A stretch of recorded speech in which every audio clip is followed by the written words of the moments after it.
Ассалаумағалейкум қадірменді достар, бүгінгі бағдарламамда көпбалалы отбасыларға көпбалалы отбасы екендігін дәлелдейтін, статусын анықтайтын өтінішті онлайн берудің жолын көрсетемін. Бізге ең алдымен егов порталына кіру керек, одан кейін процесті қазір көресіздер. Кетіп бастаймыз. Міне, егов порталына кірдім. Маған енді ECQ кілті керек. ECQ кілтімен бірінші кіру деген оң жақтағы, жоғар жағындағы жазудың үстін басамын. Одан кейін міне ECQ кілтін таңдау деген шығады. ECQ кілті, сертификатты таңдау. Аутпен кіреміз. Міне, аутты таңдадық. Міне, қол қоямыз. егов порталына кірдік. Азаматтарға деген бөлім бар. Енді осы азаматтарға бөлімнің ішінен әлеуметтік қамтамасыз ету деген бар. Сол бөлімді таңдаймыз. Әлеуметтік қамтамасыз ету дегеннен кейін, мына жерде қараңыздар, сол жақ шетінде түрлі санаттар бар. Осының ішінде отбасыларға көмек деген бөлімді таңдаймыз. Отбасыларға көмек. Отбасыларға көмекті таңдағаннан кейін, қараңыздар, міне қызметтердің 26 түрі бар отбасыларға байланысты. Осының ең алғашқы тұрған қызмет көп балалы отбасына жәрдемақы тағайындау. New деп тұр, жаңа онлайн қызметтің түрі. Жаңадан қосылған. Бірінші сатыда тұр. Енді осының үстінен басамын. Оның үстінен басқаннан кейін, міне, көп балалы отбасына жәрдемақы тағайындау, мына жерде түсіндірмелері бар, баптар көрсетілген. Енді онлайн сұрау дегенді басамын. Онлайн сұрауға кірдім, 4 қадамнан тұрады деп көрсетіп тұр. Енді мына жерде міне автомат түрде біздің жеке сәйкестендіру нөміріміз шықты. Одан кейін міне байланыс нөміріміз шықты. Поштаны жаздым мына жерге.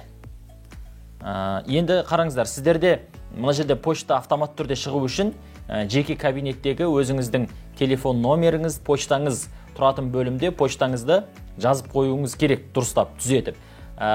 Ол жазылмаған күйде автомат түрде 123 Mail.ru деген почта тұрады. Ол стандартты болуы керек, мысал түріндегі почтаның түрі.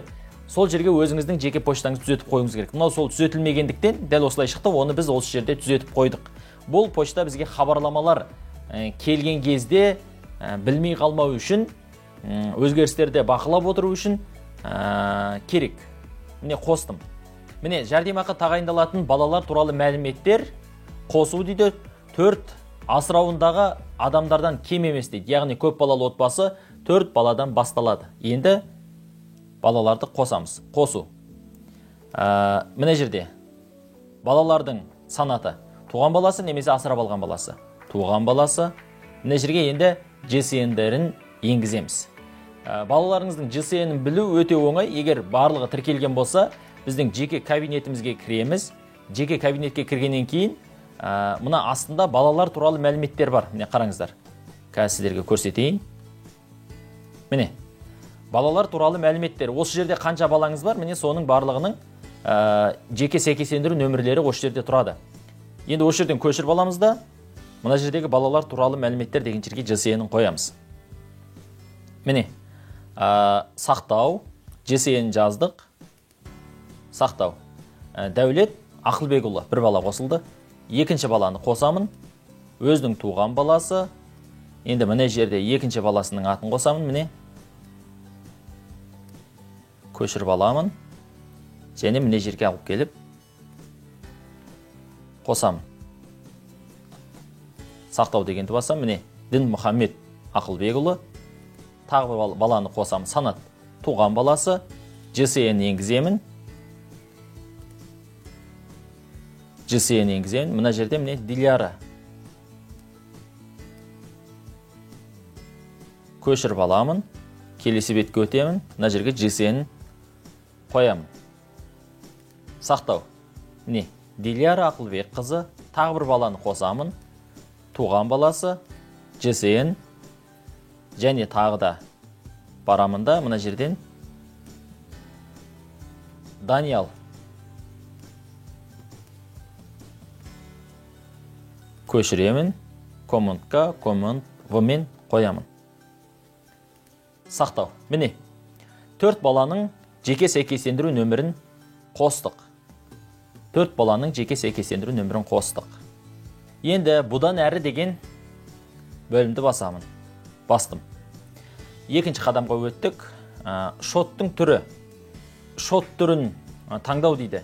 Дербес шот деген бар, және карточкалық шот деген бар. Енді біз карточкалықты таңдаймыз. Енді мына жерде банк. Халық банкі деген таңдаймыз. Енді банк шотының нөмірі дейді. Банк шоттың нөмірі дегеніміз айбан нөмірі деп аталады. Ол кезет деп басталатын 20 саннан асатын нөмір. Картаның бетіндегі жазылып тұрған ол картаның нөмірі.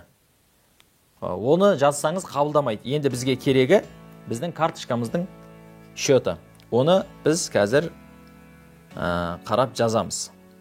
Міне біз 20 символдан тұратын банк шотының нөмірін жаздық. Енді осы шотымыз бар жоғын тексереміз. Қол қойып тексеру дегенді басамын. Қол қойып тексеру. Енді электронда цифрлы қолтаңба арқылы қол қояйық. Одан кейін ақпарат тасымалдағыш деген таңдаймыз. Одан кейін кілтімізді. Енді қол қоятын кезде мына жерде RSA дегенді таңдаймыз. Открыть, подписать дегенді басамын. Банк шоты туралы мәлімет дәлелденді деп шықты. Яғни біздің нөміріміз бар деген сөз.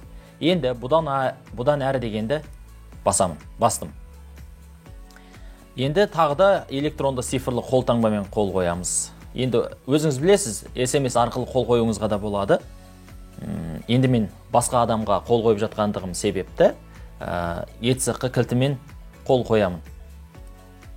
Ал егер өзіңізде ұялы телефоныңыз қасыңызда болған жағдайда SMS код арқылы қоя салуыңызға болады.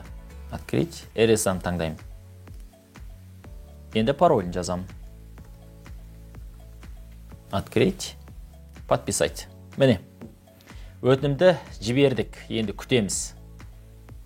Төртінші қадамға өттік. Қызмет туралы мәлімет жіберген күніміз. Міне, қызметті көрсету мерзімі 7 жұмыс күні дейді. 7 жұмыс күні ішінде біздің жіберген өтінішіміз қаралады. Қаралғаннан кейін осы мәртебенің орнында, мәртебесін жаңарту деген жерде басамыз. Сол кезде біздің мәртебеміз жаңарады. Қабылданса қабылданды, қабылданбаса қабылданбады деп шығады. Міне біз көп балалы отбасыларға берілетін жәрдемақыны алу үшін өзіміздің көп балалы отбасы екенімізді дәлелдейтін анықтаманы, яғни өтінішті жібердік.